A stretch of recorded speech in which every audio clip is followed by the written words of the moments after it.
Hello Space Engineers, welcome back to Hephaestus Prime. I'm Wellington6012 here on this mountaintop.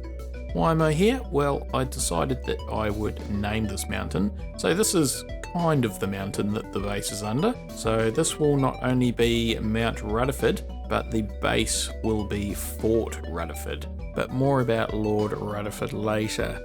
Today we're going to be working on the command module for the Centipede. So I have already completed this module and it's taken me a number of hours, as in, well, most of the day actually. So I've got to chop that down into half an hour and yeah, try and get some continuity to how it all went together. Did have to take a couple of goes at a couple of things. But anyway, we'll rip straight into it and I'll show you a couple of things I also have got underway as well.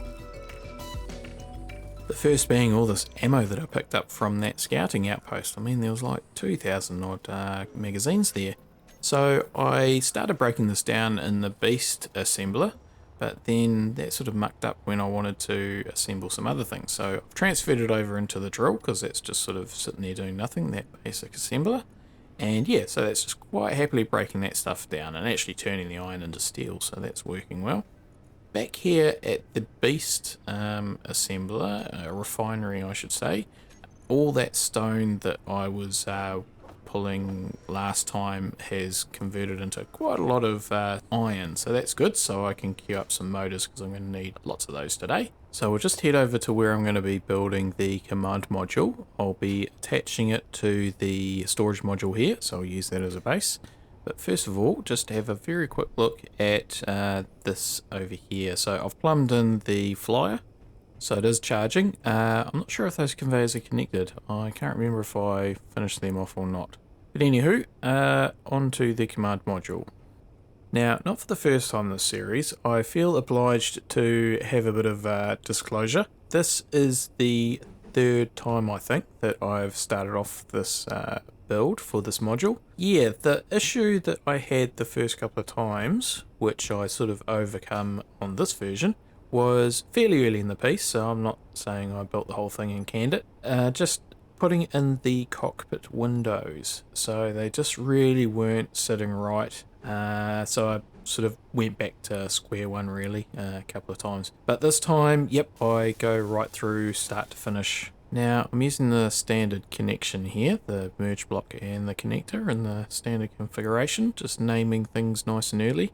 I do actually sort of forget to name some things quite late in the piece, and then when I go to set up for a launch, there's a whole lot of connectors that are just anonymous and yeah, cause me quite a few issues. So if I could take a page out of Bill and Ted's Excellent Adventure right now and try and remind my previous self to don't forget to name stuff, I would do so, but that's not really going to happen. Now, sort of part of the reason why this has ended up being such a long episode, well, the footage for this episode, is because unlike the drill head, instead of making the sort of the key machine and the sort of skeletal structure as it were to make it operational and then add the flashy bits on the edge afterwards, I ended up sort of putting the skin or the hull on as I went, and yeah, that's what actually takes up quite a bit of time. Because, yeah, I put things on and then end up in the wrong place and, yeah, it's just, or cover something up when I have to put in something underneath. Because I did forget a few things, like beacon and antenna and stuff like that. I was sort of just about ready to launch and I thought, oh, hang on, I haven't got this, I haven't got that. And batteries was another one. I didn't put the batteries in. Like, I put one in and thought, yeah, I'll have to find somewhere else for another battery. And yeah, again, came to launch time and thought, must put those batteries in a group. And I thought, hang on, there's only one battery. Which, of course, the only spot for the battery was where I just put those antennas. And so that's the thing, you know, this whole thing, I moved everything about once or twice. Yeah, so it was a bit of a learning experience making this quite complex machine. Not complex in the way that it works, but just how everything sort of fits together, because it is quite tight for room, which seems to be a theme with my builds. I just really try and fit stuff in and keep them compact. But as I say, that does cause quite a few headaches with actually accessing stuff and trying to figure out the layout. But what can I say? I'm an ideas man. So the other thing was just trying to remain in the confines of the sort of system that I've set up for the Centipede, where the conveyors are. So that restricts me a little bit. You know, you have to get the foundation in first. And yeah, I'll just leave that gap there for a while. That's sort of one of the last things I end up plugging up to try and fit it all in. And then I think I'm just about to start on the sort of base now. Again, this is sort of why I had to redo it a couple of times, because even just this, trying to get this right, was a bit of a struggle to get the right sort of layout for the floor. And even this, I stick with it, but it's actually still not quite right, because I did forget about a few things, namely the survival kit, which, yeah, took up a bit more room than what I was expecting, so yeah, it turned out alright. But actually, that survival kit, I had to put it on this side because of how it's attached to the conveyor system. So this door is actually going to move over the other side, which isn't a massive drama, but it's just, I guess, that lack of planning again.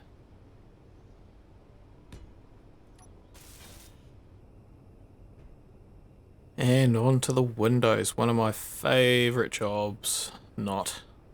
I just always seem to struggle with these windows, and this is what caused me to have to redo this a few times, was at this point here really. Trying to get it right, but yeah, just struggle. But in the end, this setup that I've got here works really well. Well, to a certain extent that is. It's not airtight, which I don't know if it's a Windows or what the story is. Now, I'm not intending for this to go into space. I've got other plans to go into space. But that said, I have future-proofed it, so I have got that option. I mean, potentially I might fly the thing to the moon, but and you know, have a hydrogen module as well. I'm not really planning that at this stage, but I have future-proofed it for that possibility. So what I did was I did install a couple of vents for that scenario, and I tried them, and once this is all finished, and yeah, it's not pressurized, so I don't know what's causing the leak, because I thought I had everything pretty much tidied up pretty well. So I'll have to maybe download some sort of detector mod that I can figure that out. I think there is one there that lets you do that, so that will probably be something to sort out another day. But you can sort of see the layout here. So it's an underslung cockpit and quite open, and I'm going to have the control seat, which will sort of sling over the top of the open window. So yeah, it is a shame that I couldn't like get the windows set up so that the sort of window was on the outside of the blocks, if that makes sense. And then I could have the command chair sitting on the window. But as it is, the command chair just needs to sort of float up above it.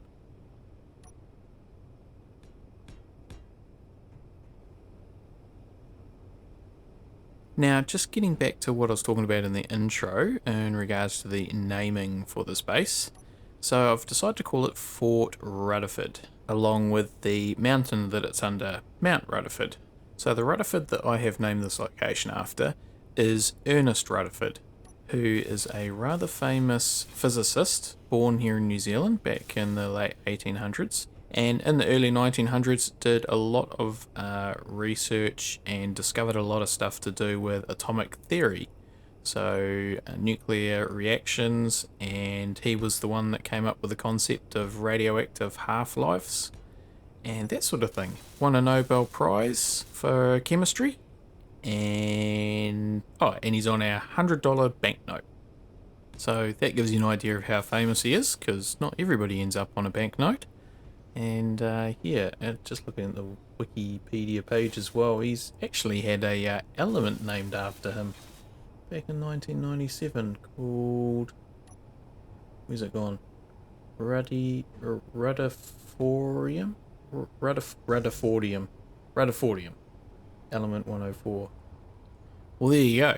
They have to be pretty famous to end up on the periodic table. And just for the record, my knowledge did not come completely from Wikipedia. I did learn a couple of things today, but no, I was well aware of Lord Rutherford before looking that up. World famous in New Zealand, don't you know?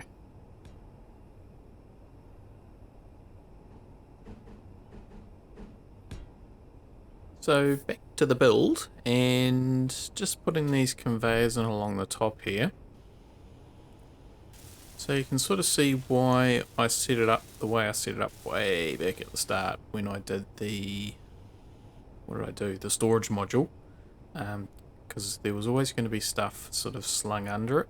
And again, the way I set the drill module up as well to be kind of tapering a bit on the underside so that I get some good vision out of the cockpit here. Now these large thrusters, just sort of trying to figure out where these go. I do actually, I think, put them in the right place first pop, which I think I learnt from when I put them in the wrong place on the storage module. So I'm not quite sure what I'm doing here. I think I'm just trying to attach them and they won't attach here. That's right. So I'll put some blocks in just to lower them a bit. It's only the sort of tip of the thruster that drops down below the window, so it doesn't really interfere with my view as such.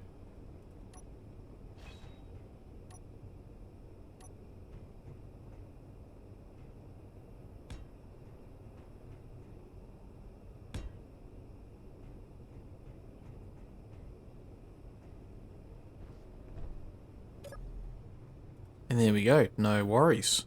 Because I'll always be looking down. Chances are there'll be a welder or a drill thing on front anyway. And I'm more worried about where the ground is rather than what's up in the sky. Now these thrusters certainly do chew through the motors, so I thought 300 was enough, but by the time I did all of them I had to queue up some more. But having that iron in there, that good sort of 17 odd K of it, really just gives me flexibility to do whatever. It's good having a stockpile again.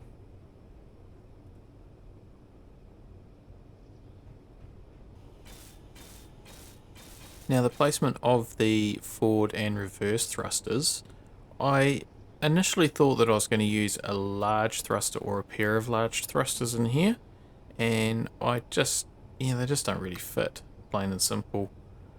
My original thoughts was to have a nice big powerful pair, but in the end just these three on the other side as well, so a reasonable amount plus the ones that are on the storage module provides more than enough acceleration and braking as well. Bearing in mind the drill unit does have another half dozen reverse thrusters too, so yeah.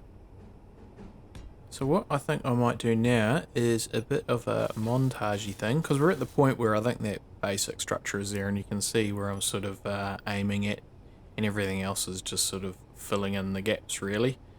So I think I will do a bit of a sped up montagey thing, otherwise this is going to be quite a boring episode watching me just misplace things. And we'll come back and take it for a bit of a test fly as I misplace a couple of blocks.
Alrighty, so have a bit of a fly around. We're all done now.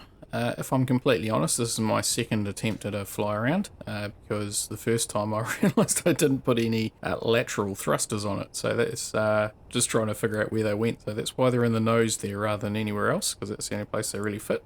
The other thing was just under there, I had the second battery as well, because there's one over here. And yeah, so you can just sort of see it tucked in down there. Actually, I think that I fixed this from memory.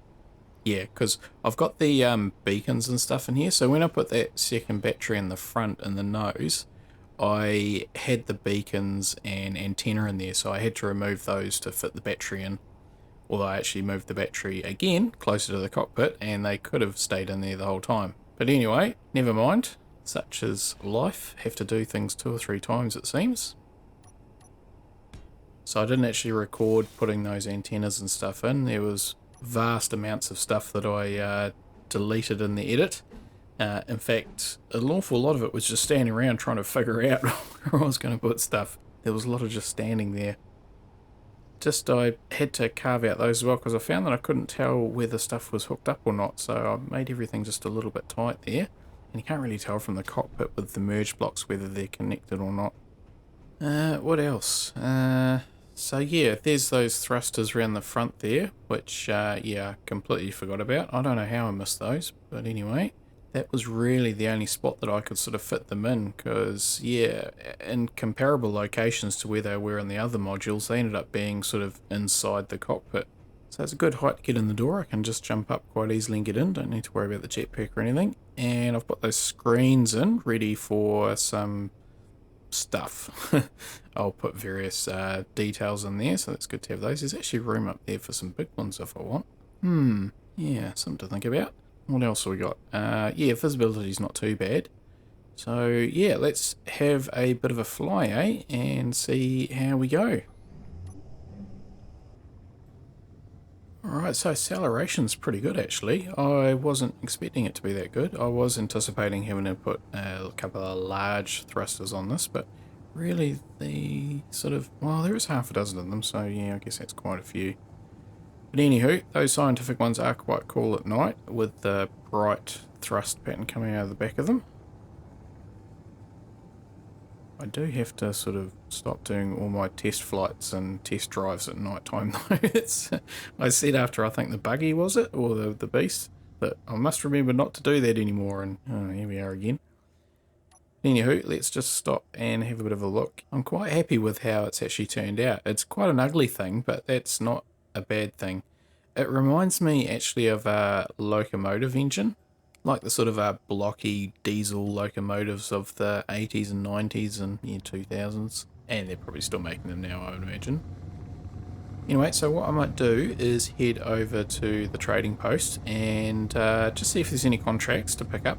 But also I might just do a search contract, which could be a bit dicey at night, but that'll put this through its paces, give it a proper test flight. Now, I've forgotten to put a camera on the bottom of this, which has just made the lining up a little bit tricky. But there we go. The one that's on the toolbar must be attached to the storage module. So I'll have to sort that out. But yeah, that looks pretty cool there, actually. It might have to be the screenshot. Alright, so I'll grab some contracts while I'm here. I grabbed a few of those and just a real short range search contract.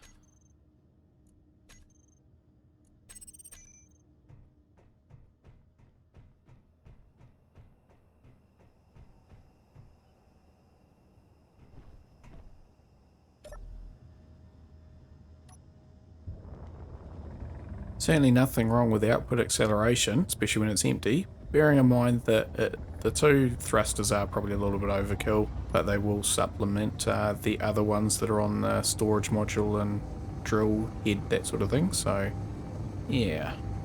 I did find that the power consumption was a little bit hungry, so maybe when a load comes on that could be an issue. Just trying to sort of see here. Lots of GPS things, and certainly being external gives me a bit more light than the internal one. But yeah, the thrusters, yeah, I found when I was descending that they would try and kick in to slow me down, and they were sort of spiking. You can see just now on sort of routine stuff I can spike up around the sort of 80% mark, whereas when I sort of lower quite rapidly, then I end up spiking over 100%. So I will have to put a few more batteries in. Now, there isn't any room for any big ones, so I'll probably just have to stick some little ones around the place, which hopefully should help. Now, one of the advantages of doing these search contracts at night is, of course, you're normally sort of blinking. And yeah, so this is quite an easy one to find, really. Especially with the bright red blinking light, assuming I don't crash. So we'll head back to the base now that we've done that. So yeah, I'm pretty happy with how this test flight's gone. Certainly it's got plenty of power, so that's good. So now we'll go back and we'll have a go at hooking up to the other modules. See how it works with those.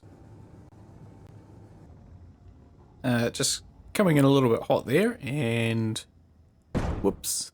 I didn't actually damage anything, I did check it later. So we'll just make our way back into Fort Rutherford and we'll hook up.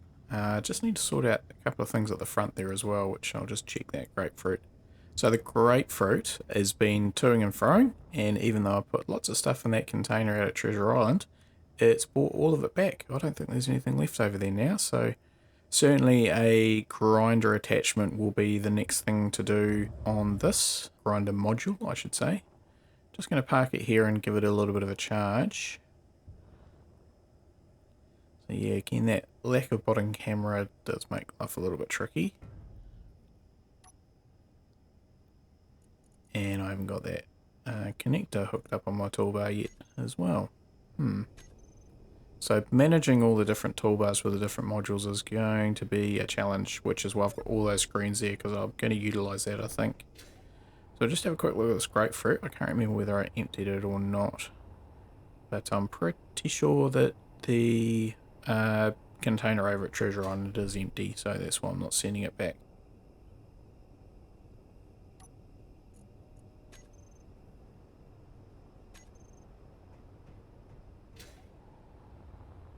So it was empty, and I just need to flick this over to discharge, I should say. So 4 hours, yeah, that's right, it takes quite a while, which is a bit odd. I don't know why it takes so long to discharge, but yeah, because I'll break that one down once it's empty. That's done its dash since I've got the battery room going now. Which, do I go and have a look at the battery room? Is that what I'm deciding to do here? No. Clearly I was just trying to figure out what I was doing next.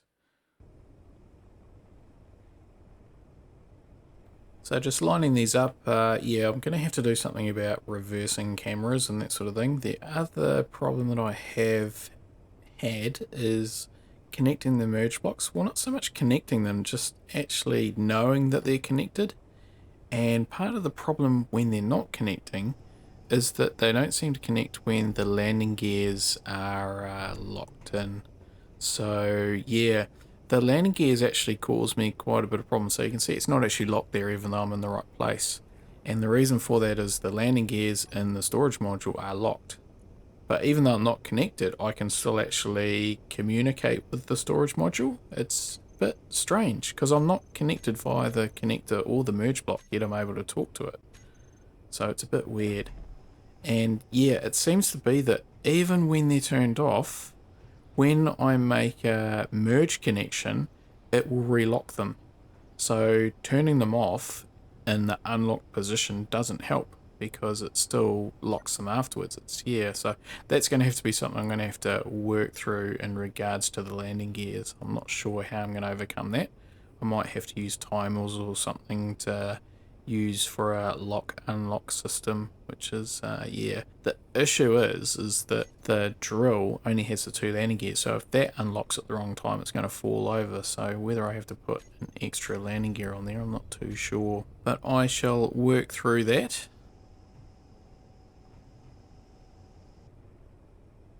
Now I'm just connecting up to the drill unit, so we'll take the whole 3 out for a bit of a test run. I am struggling to actually steer the thing. It's quite sluggish, so I need to get a little bit of a forward or reverse thrust in order to really kick in the rotations, which indicates to me maybe we need another gyroscope or two. And then here once again, not getting a lock on the merge. So if I lock the connector, that way when I disengage these landing gears, it won't fall over. So I think I'll have to figure out some sort of docking system that's going to use timers that'll just sequentially lock the connector, unlock the landing gears, and then lock the merge block. So yeah, that'll be quite tricky to actually figure out, which again is why I've got sort of 10 screens up there, because I think I'm going to have quite a few things on the different menu bars. So I'm just sorting out these landing gear things. I must have forgotten to load that one up. So anyway, let's just spin around. You can see it's quite slow to turn, so this is pretty much maximum rotation here, so I do need to look at more gyros or something. So that is pretty much us for today. This will head out. We'll just do a quick lap and come back in. I'm not taking this any great distance. So yeah, thanks everybody for watching the episode today. I hope you did enjoy it. It was, I feel like a little bit of a monotonous one just because of what was involved in making the command module for the Centipede. But yeah, it really does just open the door for a whole lot more tasks and projects and stuff. So yeah, and this is flying fantastic actually. It's flying a lot better than what I thought it was going to. And it's not meant to be some agile, quick thing, even though it is quite quick. It's certainly not agile. It is a workhorse. You know, it's a functional vehicle. Wasn't made for speed. Wasn't made for looks. Was made to be versatile and do multiple jobs. So that is us. Thanks again for watching. Feel free to leave a comment or anything like that. Stay safe out there, everybody, and enjoy your weekend, weekday, evening, whatever time it is in your part of the world. Catch you next time.